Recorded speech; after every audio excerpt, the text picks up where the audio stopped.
You're listening to the Dillo's Dojo podcast, hosted by Dylan Dillo Smith, Midwestern Ontario one and only MMA podcast, where we interview MMA fighters and voice actors like Sergeant Frank Woods. What is up, guys? It is Dillo, and today it's Dillo's Dojo episode 9. So we've got an big episode for you guys today. We're going to start things off with an interview with MMA vet and UFC vet Leo the Lion Kuntz, and then we're going to get into UFC 253, which happened last night. There's a lot to cover last night. The event lived up to the hype, and I want to talk about it, but before anything else, we're going to get into that interview, and sorry if it was awkward or anything. Like, it just seemed awkward. It was my first interview ever, and it was like late at night. He'd just come back from doing something. I was in the middle of watching UFC, so it was like we had this plan, but it was like a spur of the moment type thing where we had to like kind of rush. But nonetheless, I got the interview. It was awesome.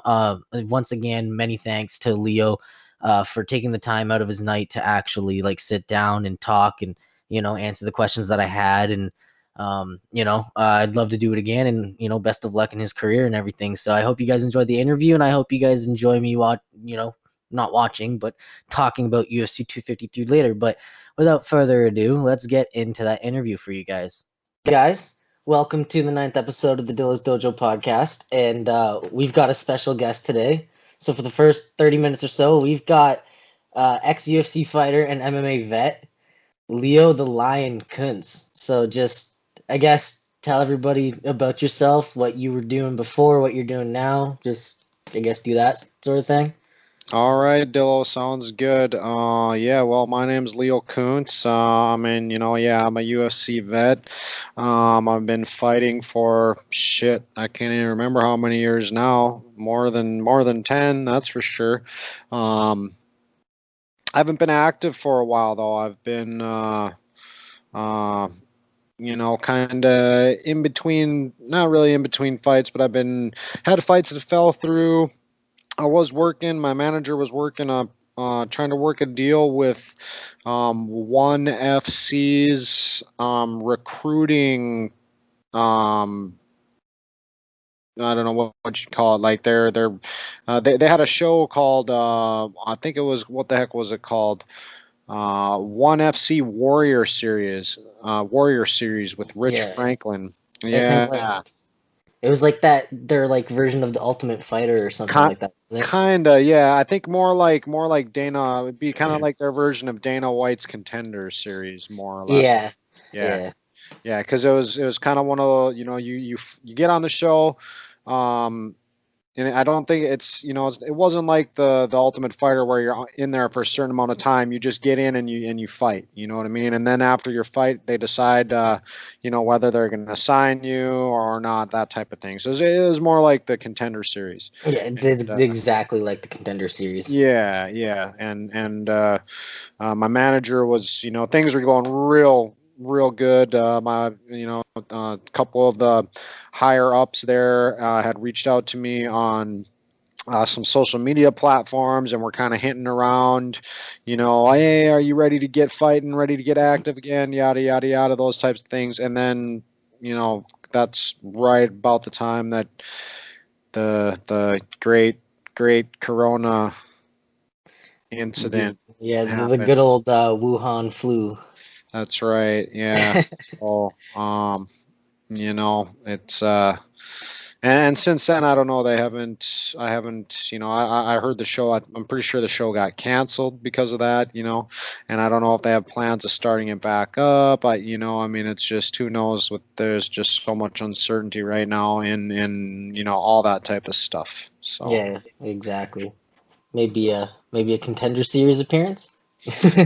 I don't know. I don't know if you can get on the Contender if you've been a UFC vet. I don't know how that goes. I don't watch Contender Series much, so I'm not 100% sure what their, what their rules are and those types of things.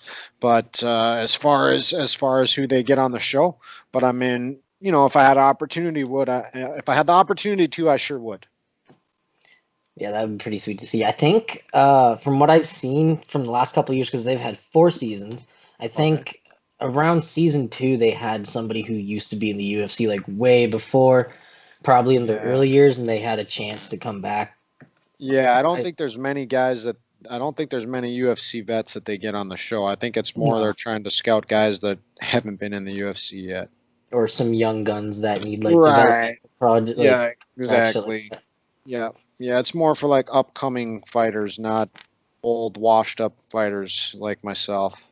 Speaking of the UFC, though, you had a 2-fight stint there, and I did. They threw you to some killers. I think. Okay, so personally, they threw you to Islam Makhachev, who's an absolute killer. But the second one, I watched your fight again today, but I remember watching it when it happened live, and I thought you got shafted by the hometown judges. I personally thought that you won that fight against Bong. I appreciate that, but that's how those things go. You know what I mean? It's that's how all fights go. Is you're at the mercy. If you don't finish, you're at the mercy of the judges, and it's. I don't know. 155 was not a good experiment for me. I went 1-4 at 155, and I was I think 1-4, 1-3. No, 1-3. I went 1-3 at 155, and it was not a good weight class for me. All my other fights are at 170 or above. And that's where I'll be fighting in my next bout. Will be at 170 for sure. Yeah, that definitely sounds like the best one for you. If 155 was pretty draining, because I know every fan knows, let's be honest, how draining a weight cut is and just how grueling it can be. So definitely trying to cut way lower than your normal fighting weight would probably be definitely grueling. But yeah, I wasn't good. There's definitely benefits. I had but I had my first fight against Makhachev. I had undiagnosed. Well, I don't know. I can't say for sure that I had double ear infection for my Makhachev fight, but the same symptoms that I was having for the Makhachev fight, I was having for the Bong fight. The same symptoms with my ears, like water getting in there, sweat getting in there, and not being able to come out. It wasn't, what the sweat and water wouldn't come out of my ear, but I didn't go in and have anything checked. There wasn't any pain, and I didn't go have anything checked out after the Makhachev fight. I don't know why. I was on UFC insurance. I don't know. I was kind of like, it was my first UFC fight, and I was just kind of like, well, I don't want to upset any of the UFC guys and use their insurance product. It's stupid thinking back on it. But anyways, after the Bong fight, I did. Because what happened is the symptoms didn't go away. I'd get, if I'd shower or train, I'd get water in my ear and it wouldn't fucking come out for like hours. Sometimes it'd be days before I could get the fucking water out of my ear. You know how it feels when you get water in your ear? Well, it just wouldn't come out. And so then I finally went to the ear, what are they called? ENT, ear, nose, and throat specialist. And my fucking ears were so infected. Both ears were so infected that he couldn't even get the tool in there to see the eardrum. Oh my! Wow. Yeah, it was. Yeah, both of them. And there was no pain. A lot of times with ear infections you get pain, but ear infections they're fairly debilitating and affects balance and lots of different things when you have bad ear infections like that. And certainly it was a diagnosed double ear infection for the Bong fight. Going, you could add the symptoms about a week or so before the fight, and probably a little bit longer than that even, because I spent so much time in the sauna and my ears are kind of fucked up from cauliflower ear, which I have on the outside of my ear too, but I also have bad cauliflower ear going into the ear canal, and I've had problems in the past with my ears not draining properly, because your ears will naturally drain, earwax will naturally drain out of your ears and things like that when you're sleeping, whatever, and but mine, they weren't draining properly, and I had to actually go in to the doctor and put a fucking vacuum tube in my ear and suck all the shit out of there that wasn't draining out. Oh, so God. Yeah, it was not good.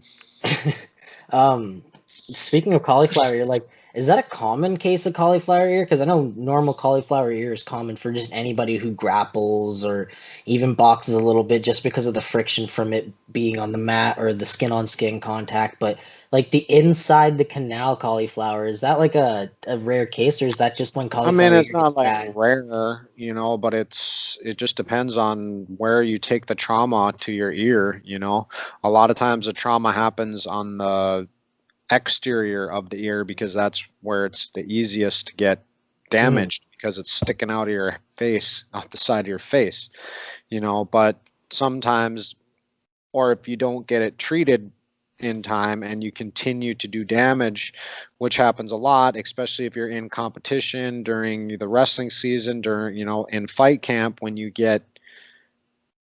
first get, the first symptoms of cauliflower ear on the outside of your ear, and you have to keep training through it. And regardless of what you do, even wearing headgear nonstop, once you have cauliflower ear, even wearing headgear all throughout your training, like the headgear moves and shifts around, and it doesn't take much even after you drain it. Like when I was in high school, I had my ear drained probably by the doctor probably like 5 times throughout the season, because it would just, even I'd wear headgear all the time once I had the cauliflower ear, not before I had it. It's like you have to be really diligent about wearing headgear Yeah. if you don't want to continue to get cauliflower. Now I don't I don't grapple without headgear. I don't even spar without wrestling headgear on anymore because my ears are, the outside aren't as bad as some guys. Some guys got mine are bad on the outside, but not like some of the dudes. His ears are just, real fucked up. Yeah. But mine are, but they're inside worse. So when it actually started to really affect my actual ear health is when I was like, well, I don't care. I'm wearing headgear all the time now. It's Yeah, you gotta protect your ears. They're like one of yeah, the they're most pretty important things on your head. But just speaking of like wrestling and all that, so what was your original like base that you started off at? What originally got you into martial arts, mixed martial arts, everything and all that, just in a period? well, I mean, I was a wrestler since I was young. I was always a wrestler, and then I was pretty much just kind of a roughhouser, you know what I mean? Also as well too when I was young, so I had always, just kind of been into those types of things. I played football, I was a pretty fairly accomplished high school athlete, for a very small high school, but I was all state football player. I placed second in the state tournament my junior senior years in wrestling, so I was fairly accomplished, small town high school athlete. But wrestling would be my, original background. I have a little bit of taekwondo experience, and I also boxed a little bit before I got into MMA. I was actually into boxing first. I had one Golden Gloves fight before I turned pro for MMA. So How'd you do in the Golden Gloves fight? well, it was just one fight, but I mean, yeah, I won. I beat the guy by decision, Golden Gloves. But you got like it's three 2 minute rounds if I remember right, and headgear on and that type of thing. Okay, It's okay. amateur boxing. Yeah, so you are, I don't know how it was back in the day for when you're trying to get into MMA. Like I know guys now they have to have more so like an amateur career before they get their license to fight, but No, not really. It you depends on you which didn't. state you're in. Yeah, it depends on what state you're in. There's no in North Dakota. There's at the time that I was a mixed martial artist in North Dakota, there was they didn't allow amateur competition because with the amateurs there was um, they didn't allow amateur competition in North Dakota. The only thing there was pro competition because the amateur stuff that they had allowed at one time, there was no regulation for it. There's no requirement for a commission. There's no requirement for having any type of medical personnel at the fight. Nothing like that. So they just completely there. It was there was no such thing as amateur MMA in North Dakota. There was amateur boxing, but there was no amateur MMA. Damn, I didn't know that, because there's a lot of amateur MMA nowadays. Yeah, Because it's more regulated now since we've yeah, and been it's past came a that. long ways. The sports Yeah. came a long ways since 14, 15 years ago when I first got into MMA. It was got a lot of guys were training out of their gyms, and there wasn't schools everywhere like there is now. The sport was still kind of in its infancy at that time. I mean, it was the UFC was still going on, but it was Sinking. it was pretty new yet, pretty fresh as far as a sport goes. Yeah, not a lot of people knew about it. It wasn't really until that first Ultimate Fighter finale that it just kind of blew up into the mainstream. There was a couple of breakthrough stars, I guess, but yeah, it wasn't really until that Yeah, finale, I Chuck guess. Liddell was one of Tito the Ortiz was like maybe yeah one of the other ones. yeah That Ken yeah Shamrock, because he went over to wrestling. yeah. But that's all I can really think of. But yeah, no, I didn't really know that there was no amateur scene back in the day. Then again, Well, it not was really in its in, infancy. I mean, other states did have amateur programs, and a lot of them were unregulated. Like you could just, they're like tough man type competitions, Like bar brawls. Kinda, yeah, yeah, yeah. Uh, So, so, what are you up to nowadays, like during the quarantine, since all of this has been happening? well, I'm also a real estate professional. I've had my real estate license for how long has it been now? Over a year, almost going on getting close to 2 years now. And it's kind of one of those businesses where it takes a while to kind of break into that scene. It takes a lot of marketing, a lot of networking, those types of things before you really can break into the scene and start making your way as a real estate professional.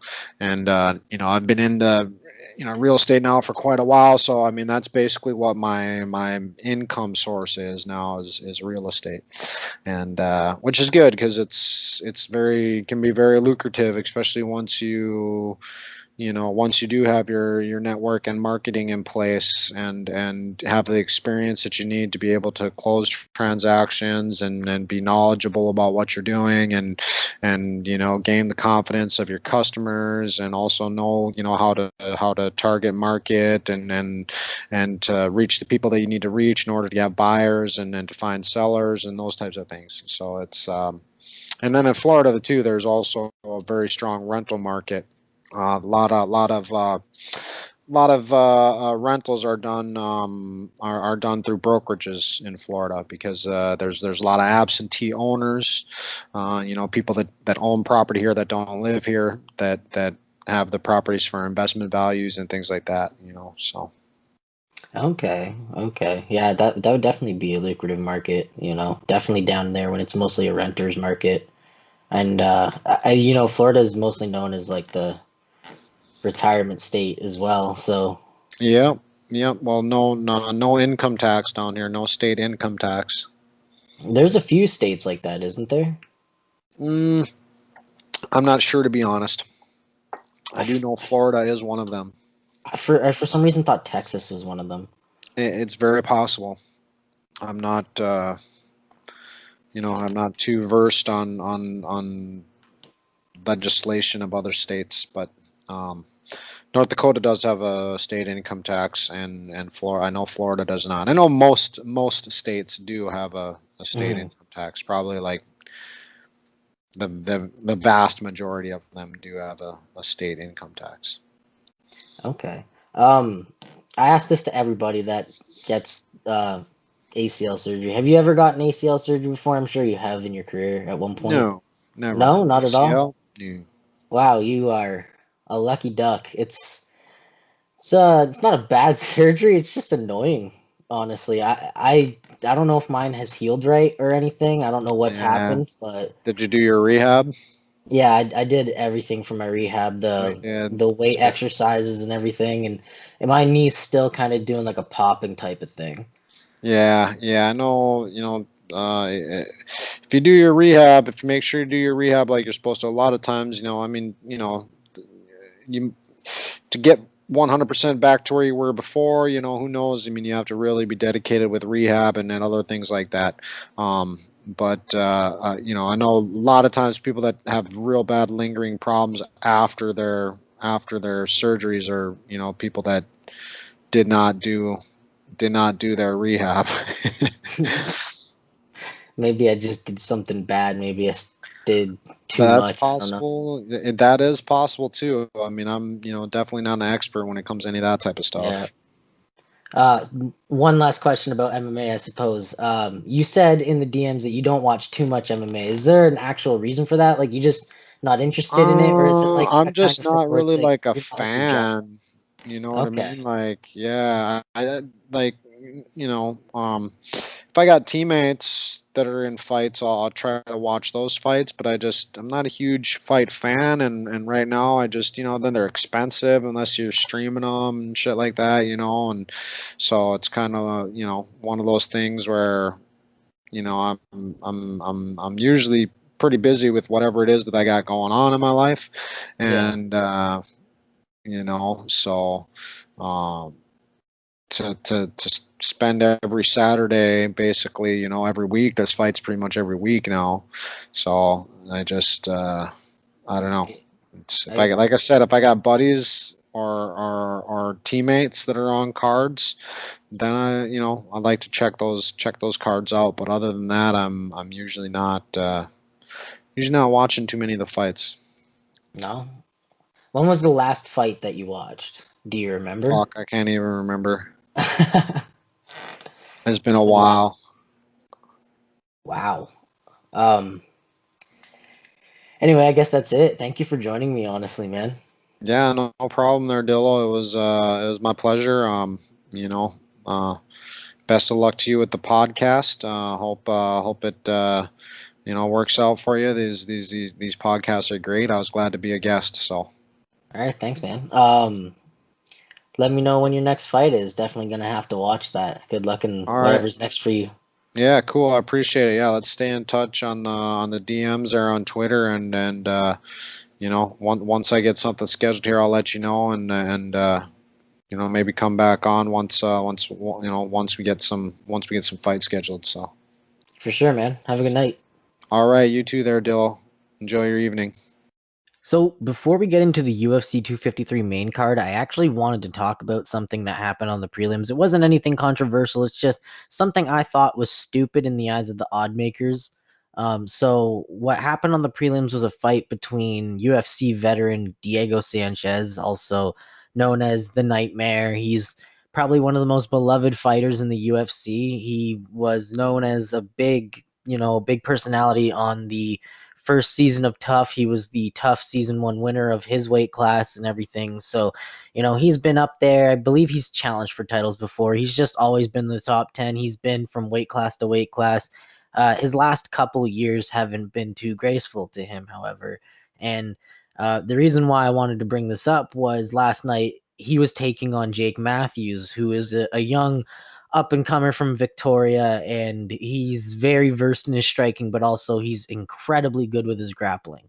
And I believe I think he was on a skid coming into this fight. He might have been on a winning streak, but his record in the UFC wasn't bad at all. And I mean, anybody who knows at least the tiniest bit about this sport and these two guys would know that Jake Matthews was going to get the better of Diego Sanchez. But, uh, unfortunately, the odds makers did not see eye to eye with us fans because starting last night, and I swear I should have made a bet on this because going into the fight with Diego Sanchez, I believe Jake Matthews was the biggest underdog on the card with a plus 500 underdog. Um, so I could have bet on Jake Matthews and got easy money last night before the fight started. He was a plus 500 underdog against Diego Sanchez, who was essentially on like a 2 or 3 fight losing streak. Everybody's gonna be like, yeah, but he won his last fight against Michel Pereira. I don't care. I don't care. He did not win that fight. He was losing until he took that illegal knee. So, or supposed illegal knee. I don't even remember if it was an actual illegal knee. Like if he just kind of, milked it. But nonetheless, it was I don't think he won that fight. He was completely getting dominated and he was losing that fight up until that supposed illegal knee. So to me, he's on a couple fight losing streak, like 2 or 3 fight losing streak. Other than that, yeah, he hasn't looked good in his last couple of fights. His training hasn't looked best. Going into this fight, he didn't even look the greatest. He's getting old now. Like he's starting to age. He's got the muffin top and flabbiness going, and he's a welterweight. He used to look fucking ripped at welterweight. So it was really surprising to see the odds makers sitting there like, oh yeah, no, I agree. I agree that this guy is the underdog. This Jake Matthews guy is gonna lose. No, like if you know anything about the sport, even the slightest, you know that Diego Sanchez has been on a skid and he's struggled for a while in the last couple of years, and Jake Matthews is not going to be his climbing back up to the win column. And honestly, I'm going to say this. If you guys bet on Jake Matthews, good on you, man. You guys won some easy money last night. Plus 500 underdog. That is big money for an easy chance. I'm so stupid. I should have put money on it. But anyway, that's enough of that. The main card started with a featherweight fight between Hakeem Dawodu and Zubira Tukakov. And I missed the first round of this fight because I was just capping up the interview with Leo. But yeah, we did it last night during the UFC card. But so I missed the first round, but from what all the tweets were saying on TV when because I caught the beginning of the second round as the second round was just starting, and everybody was saying it was 10-9 Tukakov. So going into the second round, I thought, Tukakov was doing good. So in my mind, Tukakov is winning 1-0 right now out of 3 rounds. And just for the record, I wanted Dawodu to win. He was my pick, but I had the belief that Tukakov was winning. So the second round, Tukakov came forward, was using his boxing really well, kept taking Dawodu down with his wrestling, like really utilizing the boxing and wrestling perfectly. But it started to take a toll on him clearly. But second round, easy. I think it would have been an easy Tukakov round. So in my mind, it was 2-0 going into the third round. And that was when it was clear, like I said, the wrestling and the boxing started to take a toll on him. Not too much, though, because you got to remember, these guys are featherweights. They've got a lot of energy in them. But every time this guy, like Tukakov, would go for a takedown or anything, it would drain a lot out of him. And Dawodu was starting to defend them easily. And I'm just going to say it. Round 3 was Dawodu all the way. So going into this, I didn't know that it was going to be the decision that it was. Remember, in my mind, going into the third round, it was 2-0 Tukakov. So even if Dawodu won this round, it would have been 29-28 Tukakov. But it ended up being, I believe, a split decision that went Dawodu's way, surprisingly. And I'm surprised because a lot of people felt he was robbed, and I agree. I agree 100%. He was robbed, I think, because he clearly won round. I mean, maybe like I said, round 1 I missed, so it could have been arguable, but he clearly won round 2, and a lot of people thought Tukakov won round 1. So, maybe it was clear enough that Tukakov won round 1. Like I said, I thought it was 2-0 him going into the third round, and Dawodu clearly won the third round, so it would have been 2-1. But that's what I'm talking about is just the judging was a little sus last night. But that was the only instance that I think I remember of that. But that was that from the featherweight fight. And honestly, I'm happy that, I mean, as much as I thought that it was Tukakov's win, I'm happy that Dawoodu won. He represented Canada perfectly, even though he was repping the Nigeria flag. Almost said the Niagara flag. That's just a city here in Canada. Yeah, he was representing Nigeria, but he's from Calgary, I believe, or somewhere in Alberta, and yeah. So I was happy that he represented Canada very perfectly in that fight. He did a good job defending against Tukakov, and like I said, in the third round, he started to really turn it up. He was pushing the pace forward, forcing Tukakov to use more takedowns. But every time Tukakov would get him against the fence and try to take him down, Dawoodu was perfect with his sprawling and his defense.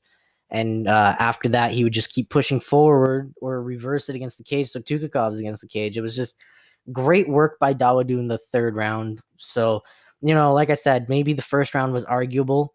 So maybe I could see it in the eyes of the judges if I really got to see the first round. But nonetheless, like, good on Dawoodu, and I can't wait to see where he goes from here in the featherweight division. The featherweight division is stacked anyway, so he's got a lot of killers to go through. And honestly, Tukakov was one of them. There's no doubt that Tukakov is no slouch. So it shows that if he can take on Tukakov like that, then he maybe have a chance in maybe like the top 15, top 10, something like that. But anyway, that's enough for the featherweight fight. We're going to go into the women's bantamweight fight now. We had Ketlin Vera, who was actually returning for the first time since her loss last December. So this was like a year off. She's been off for practically almost a year.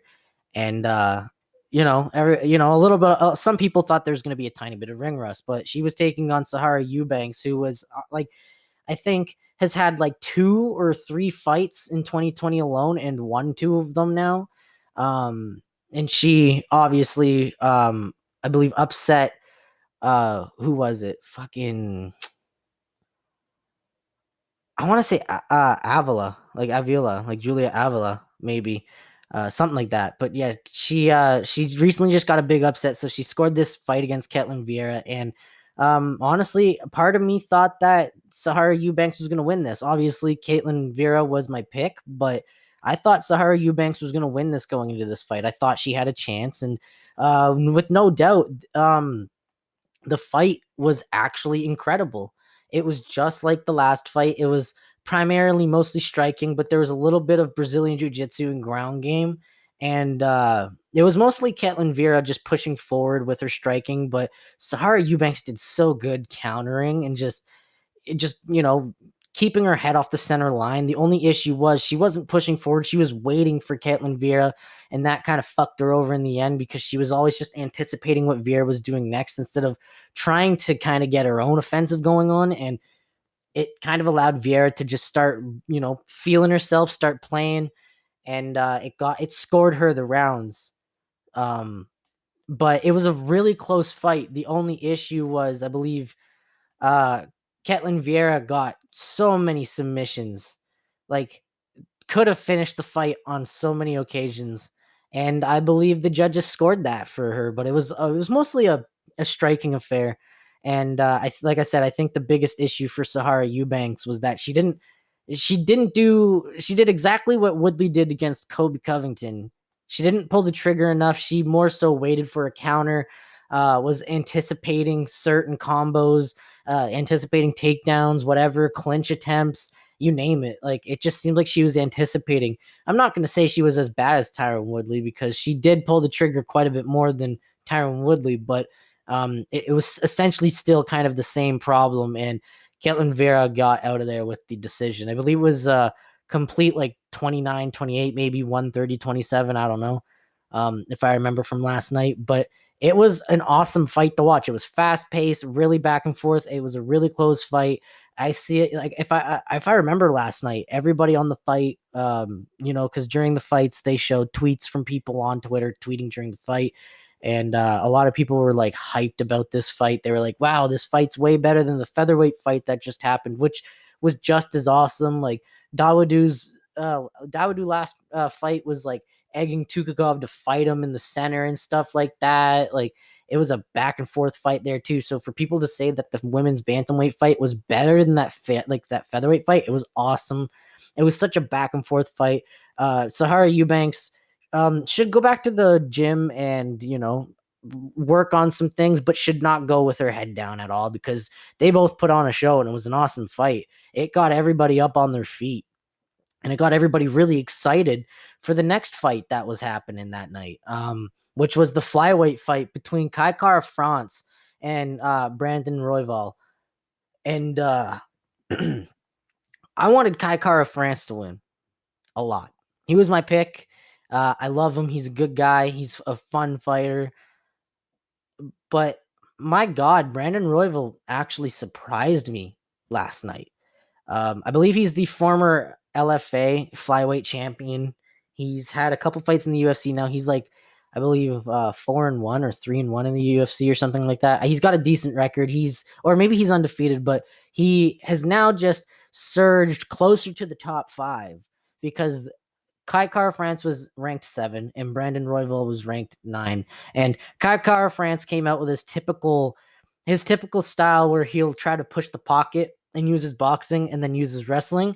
But Brandon Royval's so tall and knew that, and started using his kicks to keep him at bay, started using leg kicks, body kicks, just really utilizing the distance perfectly, to just, I don't know, to just fucking push the pace and just make sure that Kai Kara France didn't get close to him. And it was a close round because Kai Kara France got a lot of good shots on Brandon Royval. They dropped each other at one point. They hit each other with both right hands.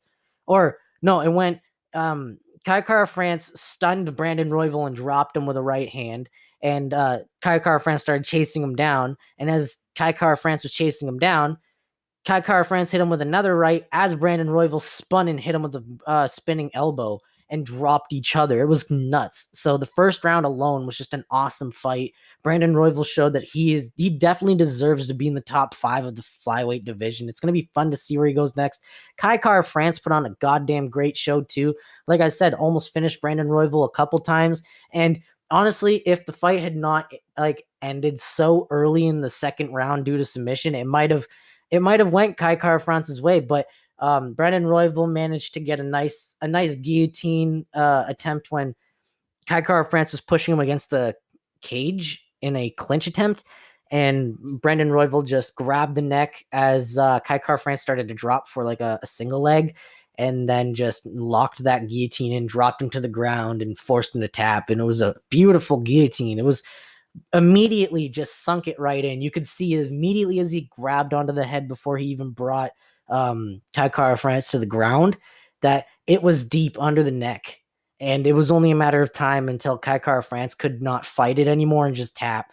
And it eventually got that way once they got to the ground and he started squishing Kai Kara France's head into the fucking canvas. It was such an awesome fight though. Just for it being 2 rounds, in the second round not even being like, I don't know, more than a minute long. I think it ended like 40 seconds into the second round. So for it to be that fast and just all of that to be in just round 1, it definitely made it a round of the year contender. Easily. It was such an insane fight in just 2 rounds. But like I said, like I said before I started getting into this card did not disappoint in terms of delivery. It was an amazing card. Despite a lot of no names to a lot of casuals on here, this card fucking delivered. And I was so happy that I actually got to watch it. I mean, I'm going to watch every pay-per-view, but I was so happy that specifically I didn't decide to skip this one or just catch it tomorrow and all the highlights. Because what happened next was awesome and brutal. But let's get into it, because after that flyweight fight with the round of the year contender, everybody's on their feet at homes, hyped as fuck. I'm hyped as fuck. I'm sure everybody around the world watching is hyped as fuck. And then we're getting to the co-main event. The co-main event, there's a big story here. We got in one corner, Dominic Reyes, who is considered one of the only men who truly beat Jon Jones, because a lot of fans, and I mean a lot of fans were pissed when he did not get the decision over Jon Jones, when he did more than enough to win the decision. So people believed that Dominic Reyes was the guy that could beat Jon Jones, definitely in the rematch. So not only that storyline was there, but this is the first time since I believe 2010 or 2011 that the light heavyweight title is not going to touch the hands of somebody other than John Jones and Daniel Cormier. This is the first time that there's going to be a completely new era in the light heavyweight division. There's no Daniel Cormier. He retired and he was up at heavyweight for a while. There's no John Jones. He vacated the belt and went up to heavyweight so he could get big money fights and chase Daniel Cormier's legacy. You know, he wants to get that double champ status now. He said, fuck it. You know, I'm the GOAT. I'm going to solidify that shit. So he did that. And so we're left asking, who's going to be the light heavyweight champ? Well, in the second corner, we've got an absolute veteran of the game. More than almost 40 fights to his name. We have in the blue corner, Jan Blachowicz, a Polish knockout artist. A guy who is probably the scariest man to stand toe-to-toe against in any fight setting unless you are the more superior grappler and it's clear. This guy has so much experience. He is so skillful on the ground. He's a BJJ black belt on the ground.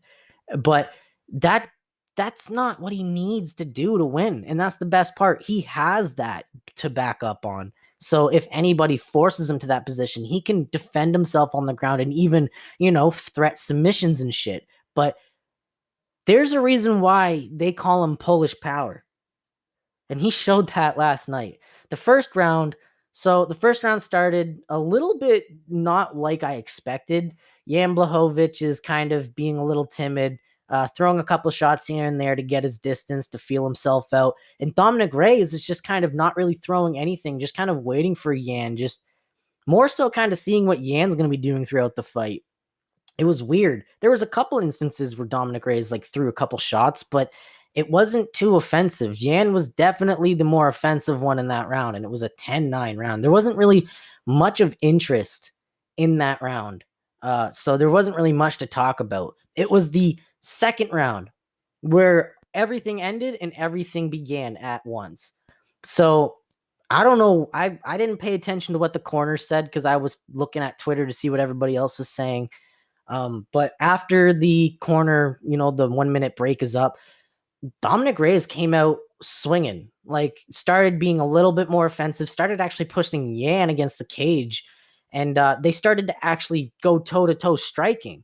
It would go into this, near the center of the octagon, and they were kind of bobbing and weaving each other, but they were just going toe-to-toe. And like I said before, going toe-to-toe with Jan Blachowicz in a boxing match is scary. It's you don't do that. That's like going toe-to-toe with somebody like fucking Alistair Overeem, or even better, because all the casuals know this, and he's known as the man with the deadliest punch ever, Francis fucking Ngannou. That's like saying, hey, Francis, let's box. Knockouts allowed. You're destined to die there. So he started doing that, started going toe-to-toe with Jan, and as I thought, Dominic Reyes got caught by Jan Blachowicz with a nice, I believe, right hook that just broke Dominic's nose and dropped him to the canvas. And as if that wasn't enough, he wasn't even given time to even try and register the fact that he needs to recover, or even register the fact that he was hit so hard his nose broke. Because the moment he hit that fucking canvas, Jan just followed him with more of those brutal shots. And after, it was a clear knockout. There was no TKO about it. Once the ref stepped in, Jan fucking backed away. Dominic Reyes was straight and flat out on the fucking canvas. That's how hard Jan Blachowicz hit him. And honestly, I wanted Dominic Reyes to win, but I was not pissed that Jan won. I'm so happy for Jan, because he's been a veteran of the game for so many years. He's got so much experience under his belt. The type of UFC run he had was just nuts, man. He started off, I think in 2014, 2015, maybe earlier. He started his UFC run with a 1-4 run through, and then came back and then went on like this 8-win streak or 7-win streak or something like that got him here. And he just devastated someone who was known currently as the only guy that could beat John Jones if there was ever a rematch. And he did it handily. He made quick work of Dominic Reyes. I don't know if it was because Dominic Reyes made a big mistake trying to stand toe-to-toe with Yan or what, but after that first round and once the second round started, like, it was over. So within, like, I believe 4 minutes into the second round, it was over. Dominic Reyes was gone, out of there. His soul was somewhere else. And we have a new light heavyweight champ. The Blachowicz era is beginning, the Polish power era. So we'll see who's next in that line. Maybe Thiago Santos and Glover Teixeira will choose that. I don't know. But I'm excited to see what's next for Yan. I'm excited to see his first title defense. I want to see him fight a killer, man. I want to see a great fight, an explosive fight. I want to see him main event something, you know? Obviously, with the second wave of COVID coming, I don't think there's going to be any form of I don't know. I don't think there's going to be any form of what's it called? Fans in the stands anytime soon, because I was just about to say his first defense should be against somebody in Poland. But I don't think so. I don't think that's going to happen. But nonetheless, I'm excited to see his first title defense. I'm excited for Yan. And honestly, I can't wait to see how he does as the light heavyweight champ. And it's so nice and just refreshing to see a completely new champion. Like, I mean it, a completely new champion. Not John Jones, not DC, a completely new champion reigning over the light heavyweight division. So that's nice to finally see. But anyway, that's it for the co-main event. We finally crowned our light heavyweight champion. So that era is over. We're going to move into the final fight of the night. This one, also a round 2 TKO, but we'll get into this. So the main event was between undefeated middleweight champion Israel Adesanya and undefeated Brazilian murderer Paulo Costa. And there was a lot of hype going up to this main event. This has been a couple, like at least a year in the making, good couple months in the making, probably a good year, because these guys have been going back and forth and jawing at each other on social media. Even when he got hurt and had to get surgery on his left arm, he was still jawing at like Izzy. Izzy didn't really fucking care about Yoel when he was fighting him. So there was just a lot of back and forth leading up to this, a lot of animosity. So the hype was real. And especially with that knockout, the hype is incredibly real going into this main event. So going into this main event, I was so nervous. But I had been saying to a lot of people I'd been talking to on Twitter, when I'm playing Among Us and stuff like that, I felt that Israel Adesanya was going to survive an onslaught from Paulo Costa, and then maybe round 4, round 5 on the back foot as Costa's getting tired. You know, Izzy's backing up. Costa's pushing forward like he normally does, but he's getting exhausted. Izzy catches him, knocks him out. Kind of similar a la Stipe versus Fabricio. You know how Stipe did that in the first round. But that's not what we got at all. So the beginning of the first round, it was exactly what you expected. They were kind of feeling each other out. Both were very offensive, not crazy or anything. Paulo would try to throw shots here and there and try to close the pocket. Izzy did a great job throwing oblique kicks and leg kicks.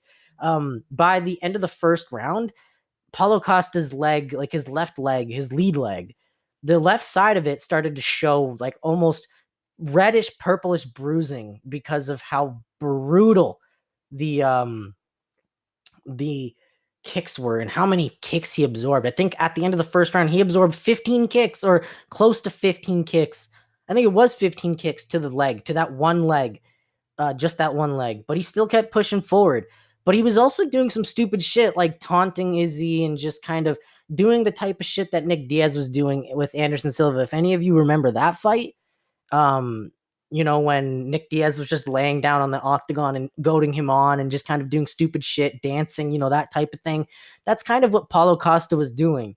And Izzy was just kind of getting pissed off. But also, Paulo Costa wasn't doing really good with his head movement. He was just trying to push forward with his head centered, trying to do his typical like rush forward and like catch him with the big shot. And he did catch Izzy with one shot. But after he caught Izzy with that one shot, Izzy adjusted and just started to use his body kicks more to keep him away too. So it was mostly body kicks and leg kicks. And going into the second round, it was the same fucking story. Same fucking story. Paulo Costa barely doing anything, keeping his head on the center line and just pushing forward, constantly taunting Izzy. And then finally, close to the end of the round, I think like 3.5 minutes in, Izzy catches him with a nice head kick and stuns him. And then Izzy hits him with a nice combo that drops him. And Izzy mounts him and starts just pounding shots down on him. And that's when the fucking ref steps in. And this is when a tiny bit of a controversial thing happened after the fight. So when the ref steps in to pull him away, before he gets off of Paulo Costa's back, he kind of humps Paulo Costa.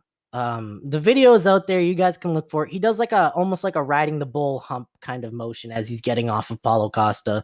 And then he just went on a fucking tirade, just started swearing, making fun of Costa, started saying to all the haters, like, I bet you're fucking mad, like, stay salty, bae, shit like that. Honestly, other than the humping part, it was fucking awesome to see Izzy that hyped. And I was really happy to see him win his title that way. I was completely wrong. I was right in the prediction of how he was going to get it done. He was going to finish Costa by some knockout as he's kind of backing up. But it wasn't exactly the way I thought. Costa wasn't exhausted. It wasn't the 5th round. It was the 2nd round, but nonetheless, it definitely lived up to its hype. The guy who handily beat Romero, made it a much more interesting fight against Adesanya, but because Adesanya is the greatest striker in mixed martial arts, you cannot make it that type of fight like you did against Romero, because clearly what happens is you got caught. He got caught. The only issue was he wasn't as aggressive as he was with Yoel Romero, and he just started taunting Izzy. Izzy just really used those leg kicks to his advantage and those body kicks and kept him away. And that's the thing, man. Like, Izzy is so dynamic with his striking. He's just got these long legs. It's nuts. But anyway, congrats to Izzy. It was a great event. That's it for today's podcast anyway. I hope you guys enjoyed the interview with Leo. I was actually so nervous doing that interview, and it was so hyped doing that interview. So I'm so happy that he actually took time to do that. I hope you guys enjoyed me talking about this week's event, and tune in next week for Holly Holm and Aldana. I'll be talking about that event and whatever events occurred during that week as well. Anyway, that's it from me. I will see you guys in the next episode. Peace, guys. You've been listening to the Dillo's Dojo podcast. Keep in touch with Dillo on his social media at Dillo Ross on Twitter and Dillo Ross on Instagram.